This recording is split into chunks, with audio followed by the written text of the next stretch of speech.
today we are going to look at Michelangelo's spiritual journey through his three Pietas. And Michelangelo lived a very long time. And I know that Tommy touched on, spirituality and religion and our spiritual self, just like our physical and our emotional selves. We're not the same person we were when we were 20, physically or emotionally or spiritually. And, that was true for Michelangelo, and it's reflected in his treatment of the subject of the Pieta. So Michelangelo died when he was 89 years old. And in the Renaissance, that was really old. People in the Renaissance basically lived to the age of 35 to 40. He did a lot of writing, a lot of correspondence. Michelangelo is usually portrayed as brooding and solitary, but he really knew a lot of people. In a collection of his letters to and from him, there are over 1,100 different people named. I mean, he knew a lot of people. And I'm going to go through the whole. You're gonna know everything you want to know about Michelangelo and never asked when you're done with this. He outlived his family and he outlived his friends, and of course that's very sad. And it caused him a great deal of sadness through his life. In his later years, he joined a secular Franciscan order. He was a very devout Catholic from the time he was young. He was one of 5 boys. His oldest, an Italian family, his first son goes off to the church, and his oldest brother became a Dominican. His faith became even deeper at the end of his life. In the earlier part of his life, he followed Neoplatonic ideas. So during the Renaissance, which of course means rebirth, there was a revival of classical and Roman ideas. And in Italy, they were building a lot of churches, and as they were building, they were uncovering all these things that had been buried. When Christianity came in around 300 AD with Constantine, they wanted to get rid of all of the old Roman and Greek stuff, so they literally threw it away and buried it. And it was being dug up and being found, and there was a renewed interest in the classical period and humanism. So at first, he was exposed to a lot of Neoplatonic ideas. So it was a lot of Platonic ideas that were Christianized. And all of his life, he always longed to be closer to God. He moved from a Neoplatonic to like an Augustinian theology through his life. So Neoplatonic God is impersonal, not really involved with your personal life. He's an entity. He's out there, a force, and all reality comes from him. And in Augustinian theology, God is personal. He interacts with humanity. He cares about everyone. In Neoplatonic, salvation is by intellectual ascent. So in Platonic thought, Plato would say that the soul was a separate entity from the body, and the soul always wanted to be free of the body, that it wanted to get free. And so Neoplatonicism said, okay, well, the soul is seeking to be free so it can ascend to heaven. Augustinian theology looked at salvation more as a gift of God through Jesus Christ, probably more of the way that we think of it. Artistically, he could draw. This is a drawing that he did in 1547 or 1541. It was for his very, very good friend. Towards the end of his life, he had a platonic relationship with a widow named Victoria Colonna, who, in every sense, they were like husband and wife, except that they were platonic. And they were both members of a secret order called the Spirituale, and that was very focused on the crucifixion of Christ, and that salvation came through that. And so he did this as a gift for her birthday. Is that with pencil? That's probably with charcoal or pencil, yeah. And he always told all of his students, draw, draw, draw. He saw drawing not as a means to an end, but as a way of thinking and processing everything. And is that on paper, on vellum? Or? That's probably on vellum. Yeah. He could paint, and here is the Sistine Chapel. And even though this is about his sculpture, I will talk about the breadth of his work, and can't not talk about the Sistine Chapel. He did the Sistine Chapel from 1508 to 1512. It was over a 4-year period. He always said good painting is the kind that looks like sculpture. So at this time, the Renaissance was unique in that artists knew each other. Like when we look at art history, we group artists together and we call them a specific period, but most of the time they didn't know each other or interact, except during the Renaissance and the Impressionist periods. And during the Renaissance, Florence was, New York, Rome was New York City. It was the place you wanted to be. Florence was like Woodstock, where all the beatnik hippies were hanging out, and they produced tons and tons of artists. And so he painted the Sistine Chapel, and one of the things I always pointed out to my students is when you look at all that architecture, the triangles and all the columns, all paint. It's a flat ceiling, all painted. It's not the architecture. He's not painting within architecture. He's painting that. And he painted this primarily by himself, and I'll tell you more about that whole thing. He wrote hundreds and hundreds of poems and songs that he never was published during his lifetime, but he wrote sonnets and he wrote songs, and later songs were put to music, and they were eventually published, but he could write. And this is one of his quotes from one of his sonnets: "The true work of art is but a shadow of the divine perfection." He was known as the divine Michelangelo, and it wasn't to say he was like a god, but that he was like God's hand, that God spoke through him. And he could sculpt.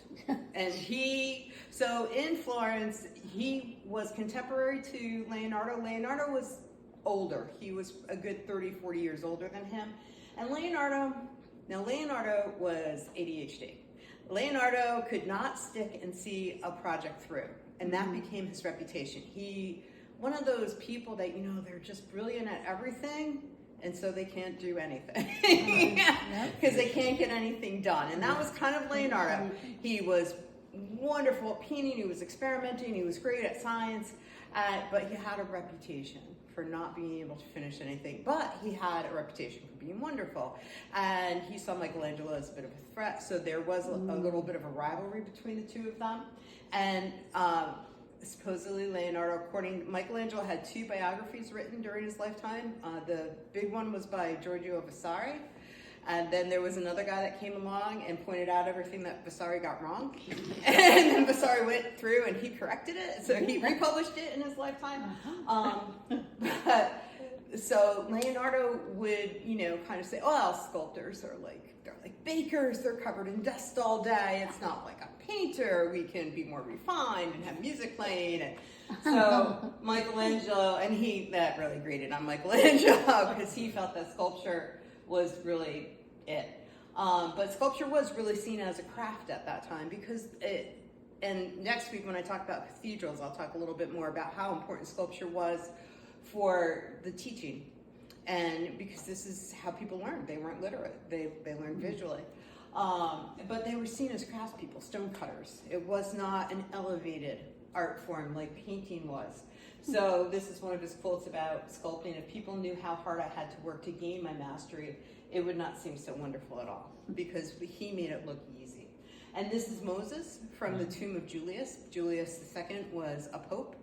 It's the pope that when Rome was the place to go and the Vatican was the ultimate commission, and to be called to the Vatican to do a commission was like Major League Baseball. You got called to the show. And when he got this commission, which was after the Pieta, but before the Sistine Chapel, and this was a 40-year commission. He worked on it for 40 years, and he never... How many years? 40. Yeah, he never finished it to what he wanted. He wanted to have this huge pyramid-like tomb for Julius in the center of St. Peter's, and he always got called away to do other things, so it annoyed him. But this is one of the main pieces, and this is Moses.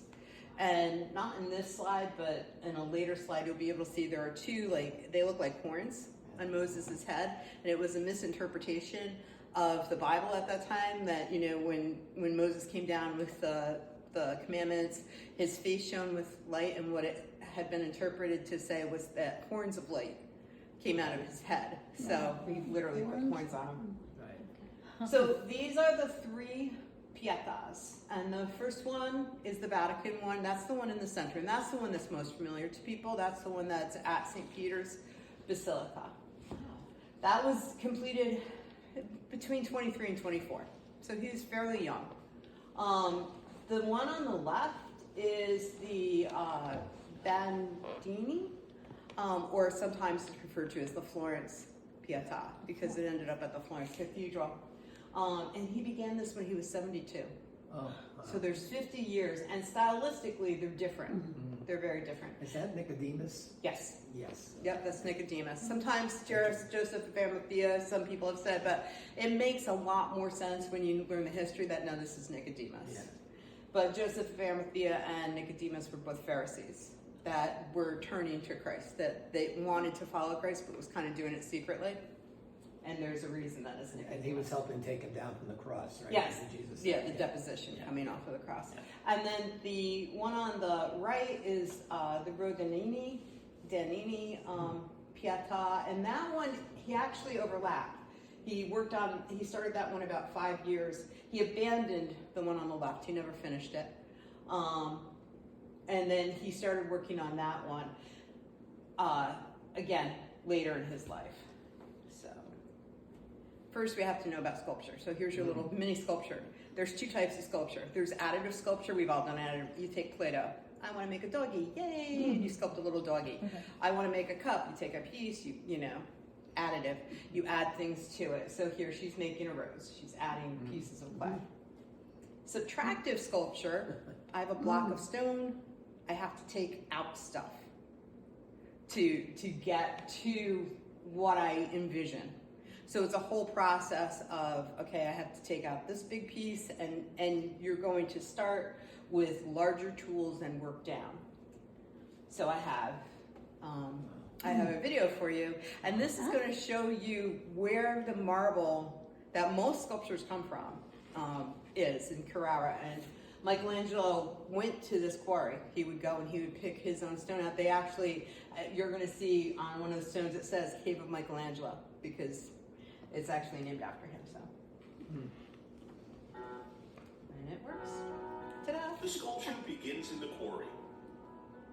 Italy has always been known as the home of the most beautiful marble in the world. Found in the mountains of Carrara, Michelangelo famously made it his material of choice, with most notable artists following in his steps, continuing to modern times. This is Carrara, home of the world's finest marble. Carrara is situated between the sea and mountains, which are literally made of marble.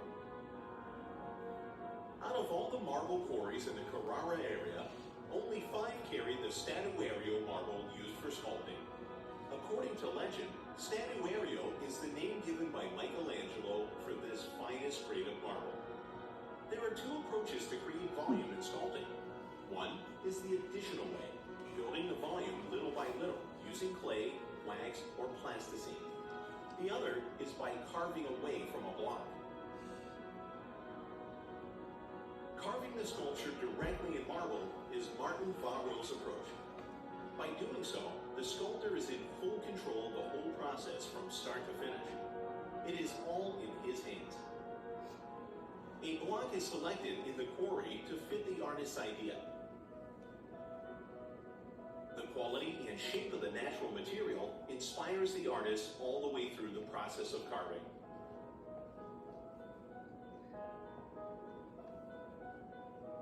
It is a loving collaboration between marble and sculptor. Even the sketches and models are carved in marble. The idea takes shape at the very first step with the understanding of the qualities of the material. After studying the block of marble, a drawing helps define the outlines of the sculpture in the block.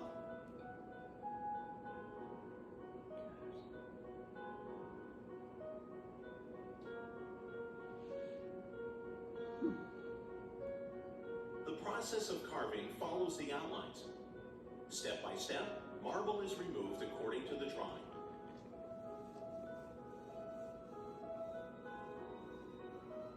grinders with diamond blades and grinders with specially shaped diamond tools help the carving process. But they didn't have those They tools. didn't No, have those, no. that's what I was just getting. You're going right to the next A slide. hammer and a chisel. Yeah, right. The sculpture begins in the quarry. Fascinating. Good video. Yeah, Yeah. yeah, there. Because when we look at a sculpture, we just think, oh, okay, but it really is quite a process. And he talked a little bit like when you look at a block of marble, and if you think of your marble countertops and all those beautiful veins, well, those veins are faults. So there are places, if you hit them the wrong way, the whole thing's going to split. So they had to look at that block of marble and then imagine, like, oh, okay, you know, where is the fault line? Is this going to work? The David, which I'll show you and we'll talk a little bit about, came from a block that was nicknamed the Giant, that had been sitting around the bottom of the Florence Cathedral for 25 years because every sculptor would look at it and go, yeah, big bad fault line running right through it. And no sculptor wanted to touch it, but Michelangelo and Leonardo. And there was a little bit of a thing there. These would be the tools that Michelangelo would have worked with. He would not have had the power tools. So you're right, Cynthia. He wouldn't have had power tools to take stuff out. So it was quite a bit of strength, you know, to chisel away. And you work from big to small, you know, and then to get the polish, then you would go through with pieces of leather and different abrasives, just like when we polish up our brass, you know, what we go through to get it to shine. So Michelangelo's full name was Michelangelo di Lodovico Buonanotte Simone. He was born March 6, 1475, and he died February 18th, 1564.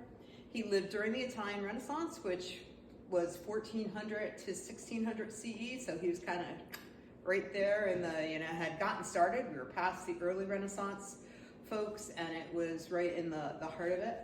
He was born in Florence, spent most of his adult life in Rome. Young Michelangelo, his family, everybody in Florence, you were a merchant or you were a banker, and his family were bankers. They had a failed bank. His father, Lodovico, served as a minor Florentine official, but he still had heirs, and he viewed art as unworthy of the social status for his family, which is kind of ironic because Michelangelo supported his family through his career his entire life. Not only his brothers, but his brothers' children, you know. And Michelangelo actually died a very rich man. When he died, there were 50,000 florins in his bank account. In today's money, that's $35 million. And that's $35 million, and he had sent money back to his family in Florence, and by this property, they bought like 4 houses together. It's called Casa Buonanotte. He invested in vineyards, and so he was a shrewd financial man. He lived very frugally. He's been described as the Steve Jobs of the Renaissance, that he never wanted to take a bath, that he would just like, he'd get so, and especially during the Sistine Chapel, because he was trying to finish it. You know, the stories are is that they would have to, you know, peel the clothes off of him, that he would just get so involved that he wouldn't come down and bathe. He was one of 5 children. He's the second son. His mother died when he was 6, so you can imagine that all she did was produce more kids and probably died in childbirth. The family had a nanny, a wet nurse, and the wet nurse happened to be the daughter of a stonecutter and married to a stonecutter. And when his mother died, his father sent him off with the wet nurse to live there with them. So this is one of his quotes: "I received the knack of handling chisel and hammer with which I make my figures from my wet nurse's milk." This is a sculpture, Michelangelo as a boy, by Emilio Zacche, and it's in the Herbert Art Gallery and Museum in Britain, and it's Michelangelo supposed to be at the Medici Palace. At 13, now this painting is the Torment of St. Anthony. He did that when he was 12. No. Yep. He was apprentice. His father, father tried to send him to school. He wanted nothing to do with writing and learning grammar. He just wanted to, he would be in the churches and he would just be drawing, and he wanted to do art. So his father finally gave in, said, all right, if you're going to study art, I'm going to send you to the best guy. So Domenico Ghirlandaio, who actually has some paintings in the Sistine Chapel, became his teacher. He was apprenticed to him. He taught him how to paint fresco. And a year later, Michelangelo's father went to him and said, hey, he's pretty good. You should be paying him. And he actually started paying him, which was like unheard of for a 14-year-old kid to be getting paid. At 15, he was invited by Lorenzo de' Medici, and the de' Medicis were they were the family in Florence. They were the ruling family. They called all the shots in government. They had all the money. And Lorenzo de' Medici wanted to make Florence basically the new Rome. He wanted to make it thriving. He wanted all the artists to come there. So he had a humanist academy, and he found Michelangelo, and he invited him to come live at the Medici Palace, which he did. And he studied sculpture with Bertoldo di Giovanni, who was a student of the greatest sculptor up to that point in Florence, was Donatello, who had done all the sculptures for the Florence Cathedral. And this is Madonna of the Stairs, done in 1491. So he would have been about maybe 16, 17 when he sculpted that. That's a relief sculpture. So a relief is where it's just raised off of the surface, like a three-dimensional picture. His career started as a forger. What happened in Florence was the Medicis were in power. They were a little over the top, and there was a priest named Savonarola who basically went out to the churches, and he was kind of like your brim and firestone preacher who railed against the Medicis. And so the Medicis lost influence. They actually left Florence for a little while. They left a cousin there to kind of watch over things, and Michelangelo began working for this Medici cousin. And he was working on a sleeping sculpture around the age of 21. That sculpture is lost. But this cousin told him, hey, why don't you rough this up? Why don't you go bury this in the dirt, and we can pass it off as an antiquity and we'll make more money. And he did. He was not on board, but he needed money. So it was sold to a cardinal who found out that was a fake. And when the cardinal, found out, he wanted a refund from the agent who sold it to him, but he also wanted to find who was this artist who fooled me. And through that, he was introduced to the French cardinal who sponsored the Vatican, Pieta. So the Pieta was not really an Italian image so much, that you didn't see it so much in Italy. You saw it in Germany, and you saw it in France. Pieta means pity or compassion in Italian. And it's a devotional image to capture the sorrow of Mary losing her child. And so the idea was for the viewer to more emphatically draw into the suffering and to feel closer to the divine. So this is from there's a virtual tour you can do of St. Peter's where you just go and you click. So instead of trying to do it here, I just stole the images. So this is what it looks like. It's in the chapel of the Pieta. It's behind a bulletproof glass, and I'll tell you why. And this is a little closer and a little closer. But if you go to the Basilica to see it, and that's a better image of it. Completed in 1 year. It was commissioned, I cannot pronounce this guy's name, so I will chop through it. It's the French Cardinal Jean de Villers la Gralla? Yeah. And it was supposed to be for his funeral tomb, because what happened with these cardinals is as soon as you were made a cardinal, then you got to pick your spot where you were going to be buried. So he got a spot in St. Peter's, and he wanted to have a Pieta, which would make sense since he was French. That would be something that he would be more familiar with. Okay. Michelangelo was 23 years old when he got the commission. He was not known in Rome at all. He completed the work in a single year. He made it from a single block of marble that he personally went back to Carrara and selected. His biographer, Vasari, talked about his signature. This is the only thing that he ever signed, only artwork, and he chose the strap across Mary's bosom there to put his signature. And his signature says, Michelangelo Buonarroti of Florence was making this. And the reason he did that was he had finished it. He was in the chapel. He overheard some folks who happened to be from Milan attributing it to a Milan sculptor, and he got mad.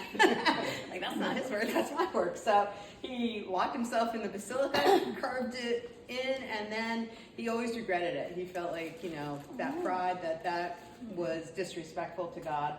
And he never signed any other work again. He said his work should just speak for itself. Was a gesture of humility, because it was the idea that a work of art was never really finished, that it was never complete. So the Neoplatonic influences on Michelangelo, he's young, he's been at the Medici court, this is the theology that he's heard, that art is a divine calling, that the soul is imprisoned in the body, and that becomes a metaphor for what he always talked about. There's an angel in the stone, I just have to set it free, I have to find it, God's got it in there, I just have to release it. And that the soul seeks enlightenment. He also was exposed to the idea of there's a spiritual realm, there's a physical realm, and we're all trying to get to the spiritual realm. The goal is to ascend, and that earthly beauty is a reflection of divine beauty. And this is a video. That's from PBS. So we're going to see a PBS ad for about 20 seconds. Congress has eliminated federal funding for public media. This means Connecticut Public will lose $2.1 million in funding this year and for every year moving forward. Monthly giving can change that, providing stability to protect trusted journalism, educational resources for kids, and programming that connects our communities now and into the future. Help us replace what's been lost. Become a monthly donor. The future of public media depends on all of us. Visit ctpublic.org/future. The planet is changing. And now some of our most sacred sites and traditions are disappearing. I've been watching this series. It's really good. Is it really good? It looks good. Faith leaders are igniting change and inspiring a new path forward. I'm Gulnaz Khan. Join me as I explore stories of climate resilience and hope from around the world.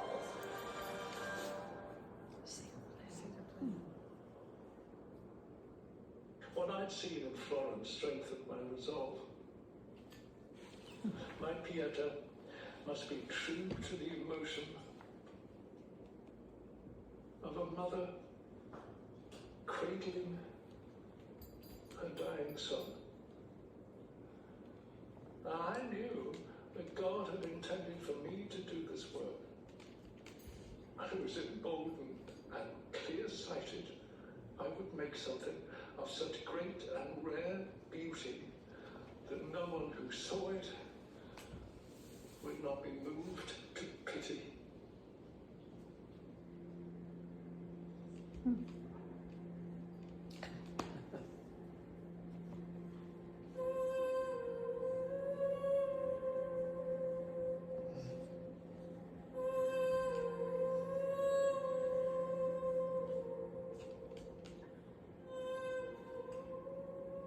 Why is it that the Pieta is such a powerful vehicle for him?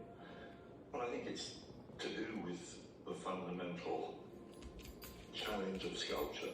How do you make inert matter live?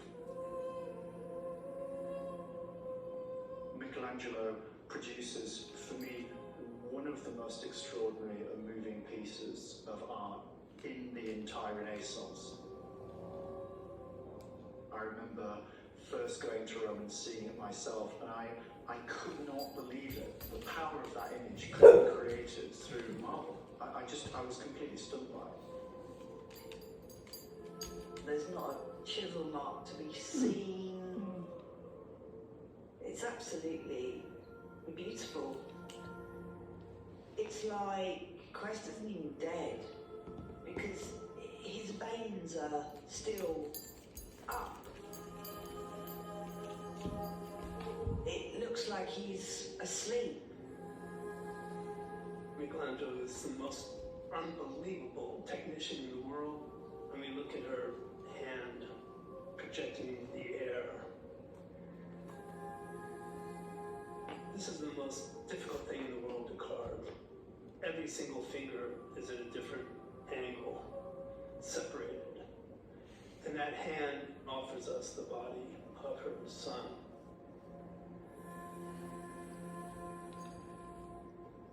And she's so serene. The grief that I can associate with losing your son isn't on her face at all. Maybe it's more about that quiet moment of being with her son. It's not Christ, it's not anybody else, it's her son.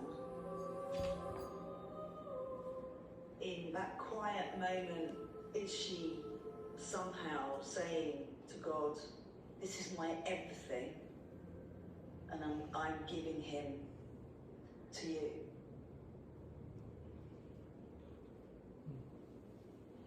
I thought that was a good, just nice way of seeing the whole piece. So you said one block of marble. One block of marble. Including the hand. Including that hand that's turned. So it would have been encased with marble and to pull each one out. And then, No, I can't. yeah. Like, Yeah. I conceive of building something with clay. Yes, Like the yes. additional, Right. the Yes. addition weight. But the taking away just Yeah, it's a blows whole my mind. different, like turn your whole head around to, really seeing it in there. So first there's the mother-child relationship, and one of the things that he does is, and other artists had done it in the Northern European, models, where they would make Christ smaller so that he would fit on Mary's lap. But what he did is he made Mary bigger. Right. But she doesn't really look that big. Actually, they've figured out that if she stood up, she'd be 9 feet tall. Really? And if you look if you start to really look at the top of her head and then how big her knees and her calves are, but he's hidden it all. Just like the Greeks would hide, and they would use the drapery to hide and to reveal like the female form. Well, he's used it to sweep your attention up. But she's significantly larger, as it goes down. And the whole composition is a pyramid. If you look at it, it's basic, and it's not. And we'll see that triangle again. That's not, the triangle, the Trinity. It's a composition we see, but a pyramid especially is a very stable form. So he purposely enlarged her so she would lay there, and it's from the Neoplatonic that it's okay to do that because the idea is more important than doing the actual natural realism. And I think that the video, I like when they zoomed in on Christ's hand because you can see those veins sitting there. And again, you're taking away, you have to remember that those veins are there on the hand and that you're going to leave them and then you're going to polish them. And he polished this is a totally finished piece, and you polished certain areas to bring more attention, and one of the areas that he polished a lot was Mary's face. Now, in the video you could see like right here on her nose, there's a little crack. That's not him. I'll tell you what happened. There's a little crack you can see right here. You'll see that in a second. She's much younger than she would have been at the time of his crucifixion. She's not a middle-aged woman. She was 14 or 15 when she had him. She would be in her later 40s, and he makes her much younger, and that again is Neoplatonicism, the idea that that beauty doesn't fade, especially virgin beauty or chaste beauty. So he actually said, her chastity preserved her youth. And again, it reflects on the emphasis of the beauty of the soul over the imperfection of the body, that she was this beautiful soul who was giving up her child willingly. Christ also, his body doesn't show the crucifixion. It shows the nail holes, but it doesn't show him bruised and beat up. The Rutgen Pieta that I showed you, the one that one had blood pouring out of his side and blood pouring out of him. But in this one, it's that idea that he's also idealized, that it's a peaceful resignation, that this is what I had to go through. And it shows classical strength and beauty, suggesting that the spiritual purity of understanding what the sacrifice was transcended the physical suffering. again, the idea of the release from the stone, that the divine idea of that, the finished statue was already in that marble block. You just had to find it and release it. And the sculptor's role was not to create, but let the divine liberate that perfect form. The musculature is astounding. He actually studied cadavers, so did Leonardo, and it was illegal. I mean, excommunicated, hung and strung, but the church he had an arrangement with somebody at the Florence Cathedral that when the dead would come in, they'd let them study them before and that's how they learned. He had an unmatched technical skill, but the divine gift was that it allowed the artist to reveal the perfect spiritual beauty of God's creation. The Vatican Pieta basically changed his whole life. He went from being an unknown sculptor to being a celebrity. And there were two things that happened after. In 1736, they decided to move the Pieta, and they broke her fingers off, so they had to repair her fingers. It took about 10 months. And then in 1972, there was a man, Laszlo Toth, who was on Pentecost, and he was a geologist. He was Hungarian-born from Australia, and he was mentally ill. He thought that he was Jesus, and he came in and said, "I'm Jesus Christ," and went up to it, hit it 15 times before with a geologist's hammer, 15 times before the crowd stopped him. He broke off her arm at the elbow, and that's why you see that crack around her nose. That's from him. That wasn't from Michelangelo. Shattered parts of her face and chipped her eyelid. They pieced together more than 100 fragments, and they did an invisible repair, which meant that they worked with basically glue and powdered marble so that they could make it so that you really wouldn't see the cracks. And he never went to prison. He was declared mentally unstable, and they deported him. Just in September, this past September, they had a drone show for a concert, for the Grace of the World concert that they had, and this is the drone Pieta over St. Peter's. This is the drone. Okay. So now there's a gap of 50 years before we see him go back to the Pieta subject matter. So what was he doing? So the first thing that happened is he went back to Florence. And in Florence, here's the giant, the stone, and there's going to be a competition, and he's a sculptor, and they're going to give it to Leonardo da Vinci, and he is like, no way. So he runs back to Florence, and he says, let me sculpt it. I'm not from Vinci. I want it, I'm from Florence. And so they gave it to him. It was supposed to go up on the Florence Cathedral. So it was supposed to be raised up, and where Donatello's sculptures were. And Donatello, when he did his sculptures, he would change the perspective on the hands and the upper body to elongate them, because he knew that when you were looking up, that it would make it smaller. So they put Leonardo, to appease Leonardo, they put him on the committee to pick where it would go, and he decided to put it on the ground after knowing that Michelangelo had sculpted it to be raised. So that's his look. This is the Bruges Madonna. This is for a church. The Donne Tondo is the Holy Family. The Donne family asked for this Holy Family painting. He didn't really want to paint, but he was taking so much crap from Leonardo about painting and sculpture, he decided to paint just to kind of show him up. And so this is one of his paintings. This is the tomb of Pope Julius II. It's on a wall. It's not in the center. He worked on it off for 40 years on it. And everything you see? Everything you see is Michelangelo's. And he wanted this to be the great work. When he designed it, he said, if I do nothing else, this is all I will work on, when he got this commission. The Battle of Cassino was another competition with Leonardo, and it's in Florence. They called him back, and they challenged them to do these frescoes, and they were literally on opposite walls to show great moments in Florentine history. And Leonardo always experimented, and he started putting oil in his paint, and it was fresco. So what happened? The oil resisted the water in the plaster, and his paint slid off the wall, and Leonardo walked away from it, and so Michelangelo just didn't finish it. So it went back as the drawing. Oops, let me go back. So here's the Sistine Chapel. This is the full Sistine Chapel from beginning to end. So in the center you have 9 panels, and it's the story of creation. It's from, the great darkness, and God creates the sun. One of the things that everybody knows, the in the center. Let's see, I don't have to point her, but I'll take a pencil. So here's the creation of Adam, but my favorite is God's butt right here. Oh. God made light, and then there was light, and so everybody always points out, oh, look at God's butt right there. At the center, as you walk through, so you're looking, so what you're doing is you're starting from creation, and then, you know, humanity has to be cleansed, and you get down to the flood.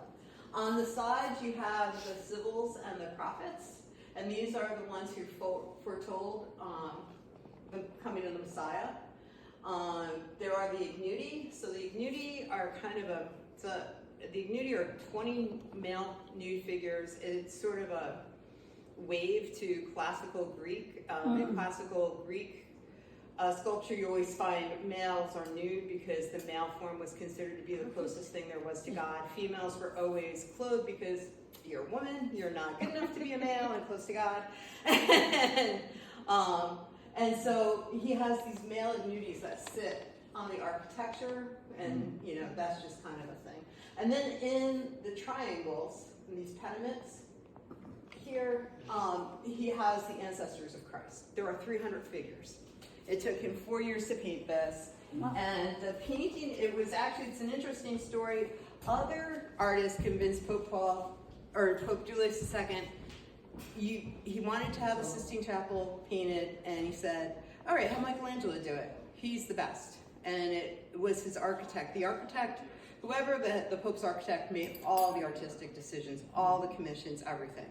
And the architect at the time was Bramante, and he was cousins with Raphael. And Raphael was this like little buzz of a guy who was very talented, but Michelangelo and Leonardo were just the thing, and he couldn't get noticed, and Bramante was trying to get his cousin a job. So the idea was, get Michelangelo, tell him he has to paint the Sistine Chapel, he'll be so mad, everybody knows he's got a fiery personality, he'll fight with the Pope, and that'll be rid of Michelangelo, and Raphael will get the job. Michelangelo said, and he did fight him on it, he did not want to do it, but he did it, and he bent. And Raphael eventually got to decorate the Pope's apartments, and that's what put him on the map, the School of Athens. The ceiling commission was considered a lesser commission because people don't look up until after the Sistine Chapel. And then everybody wanted to paint the ceilings, but everybody wanted the wall commissions. He worked with a few assistants. He designed his own scaffolding because at that time scaffolding would have been hung, and they knew that. Bramante knew, oh, well, we're going to have to put holes in the ceiling, and then you're going to have to deal with that. So Michelangelo said, nope, I'll design my own scaffolding. He worked with assistants. He would let his assistants help him transfer the drawings, put the fresco on, but he painted everything for 4 years. And he did it so he could get back to his sculpture of the tomb. And it's all paint. It's 5,000 square feet. It's 131 feet by 43 feet. There are 300 figures. And like I said, it's the creation to the flood, and then the prophets and the sibyls who specifically foretold the coming of a Messiah, and the Ignuti, and then the lunettes are the ancestors of Christ. And this is when you get down by the altar. He also did the Last Judgment, but that's not for 25 more years. So, but that's what it looks like when you get down to the altar end. This is Christ carrying his cross, sculpture. The Medici tombs. He did tombs for the Medici family in Florence. The Raetian Library, he designed the entire library.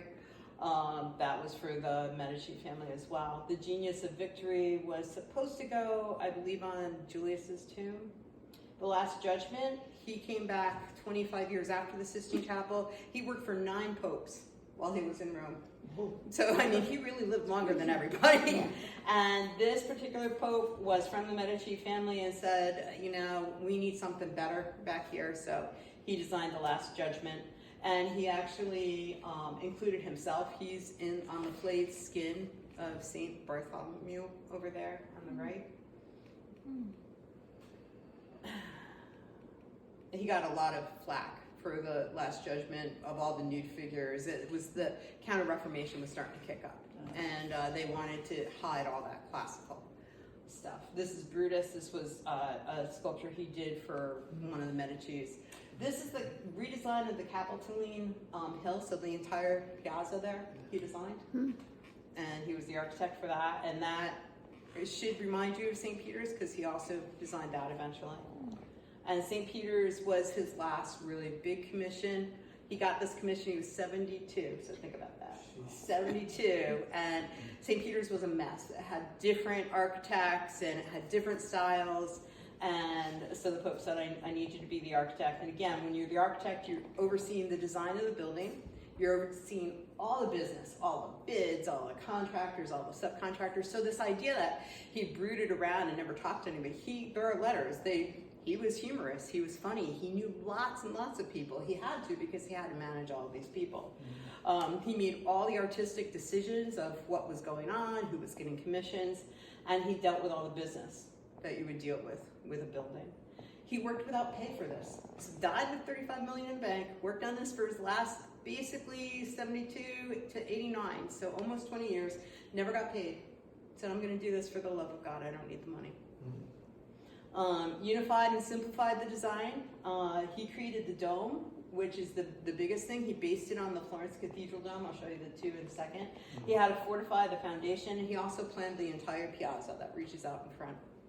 So that's the Florence Cathedral. When you go to Florence, that's what it looks like. It's overwhelming in the landscape. It had been designed by Brunelleschi. And at that time, it was the largest dome in the world. Michelangelo used the idea, he wanted this design to be lighter. So instead of using 8 ribs, like Brunelleschi did, he did 16. His dome looks familiar because guess who we based our Capitol dome on? This dome. And St. Paul's in London. So everything became based on this dome.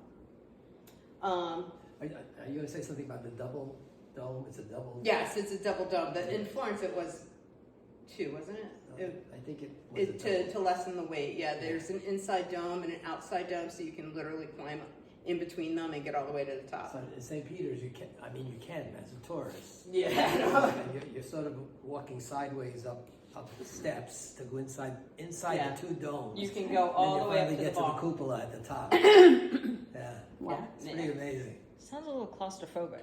Yeah. It is a little claustrophobic. Yeah. Okay. So this is the Bandini, and it's Bandini Pieta because that's who ended up with it eventually. And it's also called the Florence Pieta, and this is the one that he started when he was 72. And he worked on it for 8 years between the ages of 72 to 80. He intended this for his own tomb, and the reason he started to make the sculptures for his own tomb was because his best friend, Vittoria Colonna, passed away. And he was devastated. They were very close. And so he started to consider his own mortality. It shows Christ after the crucifixion, so it's also the deposition that's coming off of the cross. And in this one, it's very different. You know, Christ, it's not light. It's not, with Mary, you know, holding him, it seems very light and like you would hold a child. In this one, you feel the weight of the body coming down, the weight of having been crucified. His mother, Virgin Mary, is to the right. She's not quite finished. Mary Magdalene is over here on the left. And you notice Mary Magdalene looks like a little kid. And that's not him. That was because somebody sculpted it after him. And so it's believed that the sculptor, it was one of his students who was hired to finish this when it was obtained by Francesco Bandini. He said, well, I want it to be finished. And so he hired Michelangelo's student, and the student wasn't quite up to the job. So historians have kind of guessed that, well, maybe like he kind of screwed up and had to like, you know, shrink it down a little bit because he lost, you know, if you miss the mark on the block, it's not a good thing. And this particular block of marble was very rough. It was very, a lot of veins in it. And there's writings about how he would strike it and sparks would fly. It was just had a lot of faults in it, and it was a hard piece. He left it, he had this idea that he wrote about non finito, not finished. This idea that purposely not finishing something, leaving it in its rough state, because as humans we're not finished.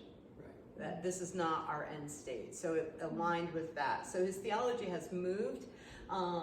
He abandoned this work in 1555. He stopped working on it altogether. And so how he had changed at this point, the church is being challenged by the Reformation first under Martin Luther, which Martin Luther, started questioning teachings and practices, because the church was not just the church and worried about spiritual things. The church was a big political entity on steroids. It controlled everything. They picked kings. They had control of all, lots of property. And so the Reformation started, and the church answered that with the Counter-Reformation. How are we going to keep people? And the Counter-Reformation, first ideas were, let's show everybody how great it is to be Catholic, and how great it is to be that this is the only one true church. His very close friend and confidant, Vittoria Colonna, had died. They were both a member of the Spirituale, also known as the Nicodemites, and it was a secret society within the Catholic Church. It was Catholics who had decided that Reformation's not wrong, but let's do it within the church, and let's not do it the way the Counter-Reformation is. They were believing in what Luther was talking about, salvation, as a gift from God, where the church was not. The church was more at that point saying, no, it's about good deeds and giving money to the church, and you want to make sure you get to heaven, and you need to, sponsor this chapel we need built over here. So give me some more money, And he, his friends were dying. He was increasingly concerned with his mortality and his own salvation. Have I done enough? Have I made art too much of an idol and not paid enough attention? Have I not given God enough glory? So, and that is his self-portrait. That's him. He put himself in as Nicodemus. There's a face There's a face. on the head for the student. Is that a face? Yeah. I don't know what that is. Looks like a face. A little tiny baby face on the Yeah. hair. Huh. Weird. Nothing said anything about that. I don't know. Or And why it that looks is. more like a male face than a female face. Yeah. The bigger face. Yeah. Yeah. Where are you seeing this? So on the left, See on the, Yeah, I didn't the part that the student did. Yeah, Like the right tiny. here? Oh, the turban. there's a little Oh, delineate. that's a head. Oh, Yeah. okay. You can see the rasp marks. Yeah. Like it's not all polished up yet. Mm-hmm. And the Virgin Mary's face isn't really even. No, No. not worked complete. on. No. So the Spirituali or the Nicodem, they wanted to reform that church. Their core belief was salvation by faith over goods and deeds and ritual and donations. It focuses on Christ's sacrifice on the crucifixion. That was their main focus in prayer and meditation. And they identified with Nicodemus because he had a quiet, kind of a clandestine faith, because Nicodemus was a Pharisee, but he was listening to Jesus and he wanted to follow Jesus, but that wasn't really cool to follow Jesus. So he had to kind of be a quiet follower of Jesus. It's also sometimes attributed that it's not Nicodemus, it's Joseph of Arimathea, because he's the Pharisee who gave up his tomb for Jesus to be buried in. But basically his association with the spiritual, I would think it's more to be Nicodemus. It doesn't really matter, they're both Pharisees.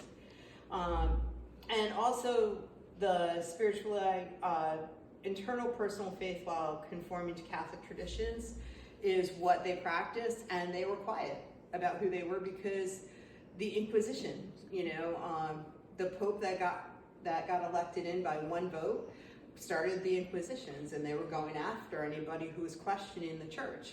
And Michelangelo was afraid of being caught, which is one of the reasons that he abandoned it. So the figures struggle under the weight of Christ. It's not light, it's not airy. There's a triangle there, but it's not as much of a pyramid, it's more of a vertical composition, and that lets you feel that weight of Christ's body. Feel the weight of what you caused us to have to do. And it's less focused on the flawless beauty and more on the raw emotion of everything. He left it rough and unfinished intentionally to represent how the artist struggles to find the bodies in that block, and that it's really God that finishes everything. And he intentionally damaged the sculpture, so he intentionally hit it a few times to punish himself because he felt he had made art his idol and his king. So he took a hammer to it himself once.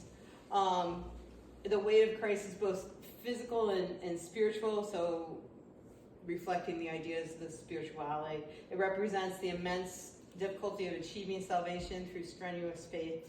And then Michelangelo puts himself as Nicodemus because he's identifying himself with the beliefs of the spirituality, but he's cautious about, what's going on in the church.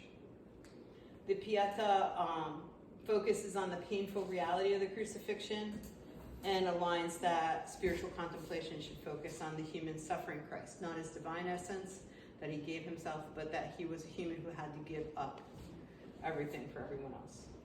He abandoned it. Pope Paul IV is elected in 1555. That's when he abandons it because the Inquisition starts. He's afraid they're going to see my face as Nicodemus. They're going to put 2 and 2 together, which might be also one of the reasons that he said, oh no, this is Joseph of Arimathea. Because he doesn't want to get caught. He wanted to destroy it around 1555. That's when he took a hammer to it. Because he wanted to make sure that it wasn't misinterpreted or used against him, so he got rid of it. The other reason that he may have abandoned the sculpture and what took so long to make it, it had all these hard veins and these flaws. He was dissatisfied with it. His own physical strength. It takes a lot of physical strength to chisel through something, and he was 72 going on 80. So, it was hard for him to do it. And his thought that, trying to make something perfect as a human is an illusion, and he feared that he would become a target of the Inquisition. So what happens to it?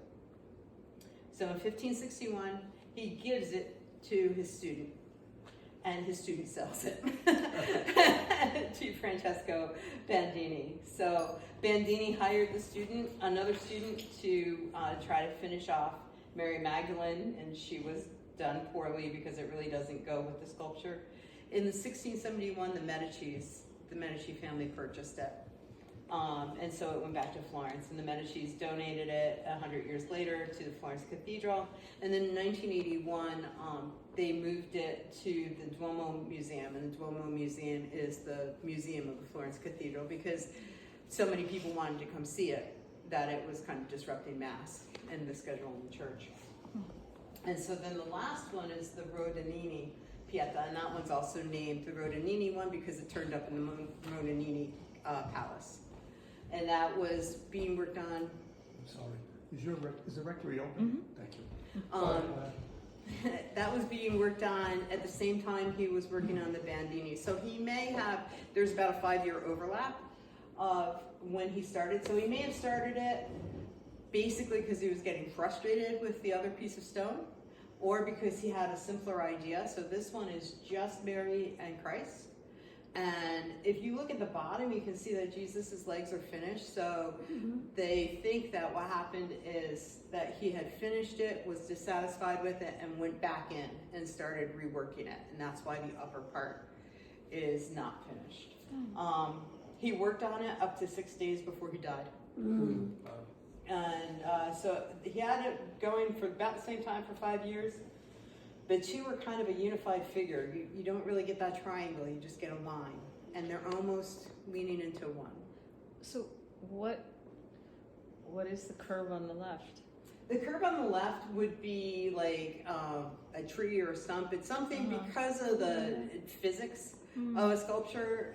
If you put all that weight on top and then you just have, it's like a Barbie. Barbies can't stand up by themselves. Right. So, and that's something that you see in Greek and Roman sculptures. You'll see some kind of a branch or a limb or a log, and they're connected. So it's to provide a more stable base. But that probably, was probably that. It's not finished enough for us to really show. The lower half is finished. The upper half was probably being reworked, and it was left in an intentional non-finito state. So there are interpretations of it that, he meant for this to be unfinished. I kind of think like he just didn't have enough time to finish it or enough strength. I have a pile of projects and the rest of you that if I died and they said, she meant it to be unfinished, because I never took it out and worked on it. Not that he didn't either. The bodies move away from the obsession with realism. It's almost, they've been described, and they are simplified, they're abstract. Not that he has an idea, or there's an idea of abstract art, but we would see this as very abstract. And the rough, unfinished state interpreted as that metaphor of the soul seeking to ascend to the divine.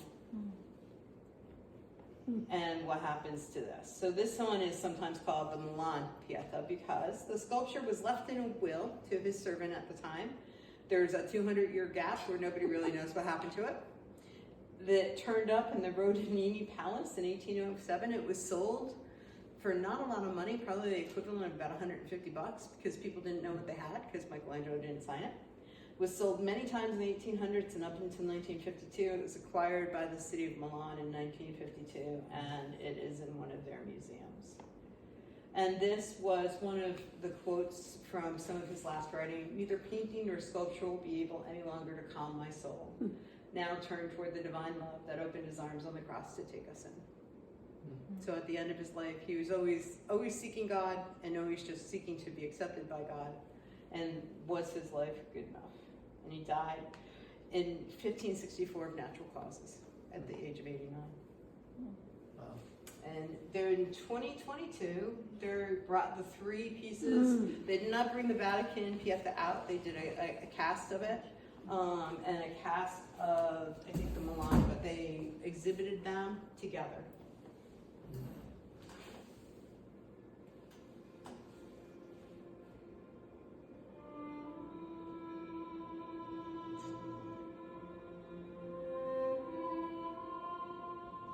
First time in history, the 3 versions of the Pieta by Michelangelo are together under the same roof.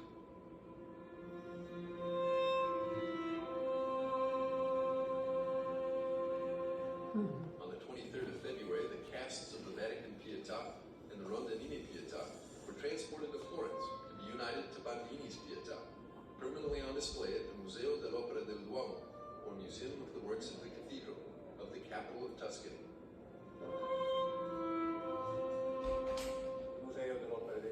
The Museo dell'Opera del Duomo, the Vatican Museums, the Castello Porcesco Museum, and the Novecento Museum of Florence are offering to the public together from February 23rd until all of July the possibility of meditating on the sculptural, artistic, stylistic, but also and especially the spiritual, human, moral, and poetic development of the artist Michelangelo Buonarroti. A special exhibition never seen before of 3 key works produced by Michelangelo Buonarroti, the 3 Pietas. The one he created as a young man, the Bandini made when he was already at a mature age, and the Rondinini, the final work that Michelangelo was sculpting before leaving this earthly life. 3 works revolving around the restoration of the Bandini Pieta at the Museo dell'Opera del Duomo, which we now have flamed by 2 casts from the Vatican Museums, the Vatican Pieta, the so very young and sweet Vatican Pieta, and the Rondinini Pieta, key works of his activity, but above all, the expression of his spirituality and his artistic universality, especially on a profound and key theme of the Christian faith, the Pieta, the death of the son and the passion of the mother with respect to this tragic moment.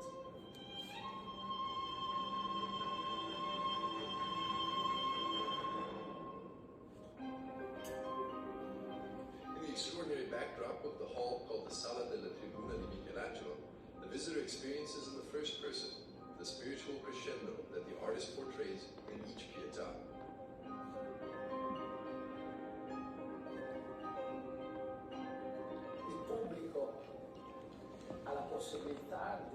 The public has the possibility of coming close, contemplating and studying also the 3 Pietas of Michelangelo, all 3 created by the artist in Rome.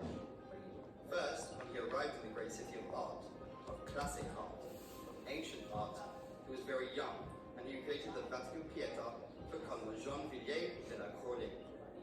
And then the other 2, on the other hand, were created in the more extreme phase, the last of his life.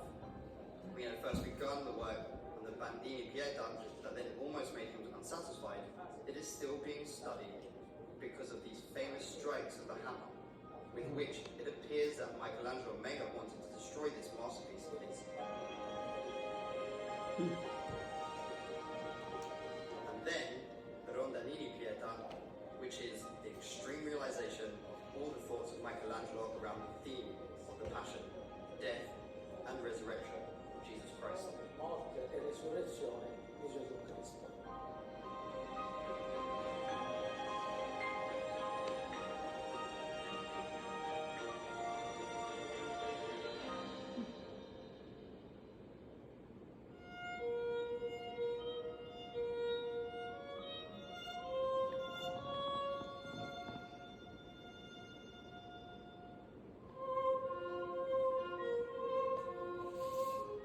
Throughout the history of art, the theme of the Pietà has inspired artists of the entire world, bringing about extraordinary works of art.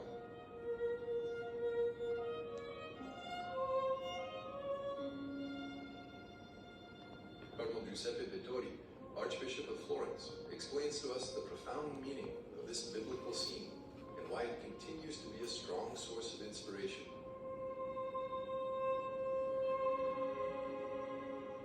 Ecco, noi abbiamo qui il confronto tra Here we have the comparison between the three ways of interpreting the theme of the Pietà, which enclose within themselves also three models of Marian images that run through the Gospel. che percorrono il Vangelo. Prima è quello di Maria, The first is that of Mary, that generates Christ for men, but to which Christ from the cross asked to generate disciples for him. And that gesture of the offering of the body of Christ becomes also significant in the gift of Mary, who offers her son to the disciples. l'offerta di Maria che offre i discepoli al figlio suo. Il secondo tema è quello della unità dei due corpi. The second theme is that of the unity of the two bodies of Mary and Jesus that form a single reality. Very, I would say, ever deeper in Michelangelo's research. And also this corresponds to a very important Marian theme, which is that of Mary, who points people to Christ. That she is a single thing with Christ, and it becomes also a lesson to the believer to be one single thing with Christ. Resta in lui una cosa sola con il Cristo.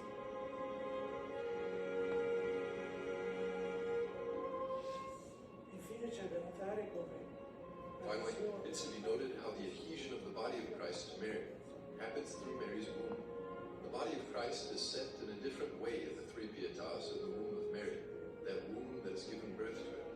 She picks him up to give him away again. per donarlo di nuovo. Il tema di Cristo, The theme of Christ as a gift to humanity from the Father through Mary is reproduced in all of these three great expressions of Michelangelo's genius. del genere Michelangelo. Just how the hand pushes up that skin, right, by the armpit. Like those little tiny, like right there. Yeah.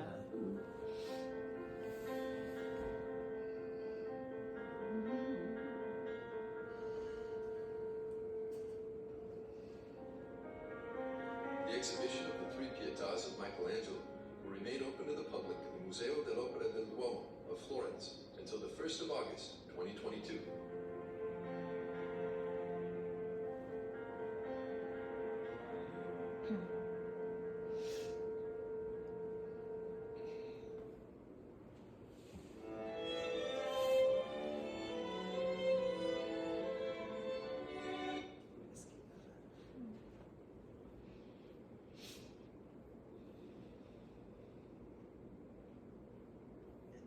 There's the three.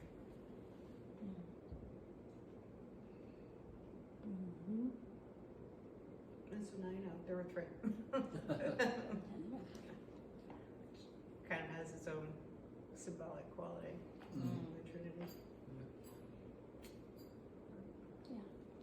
That was awesome. Yeah. Very. Yeah. Patty? Thank you. Thank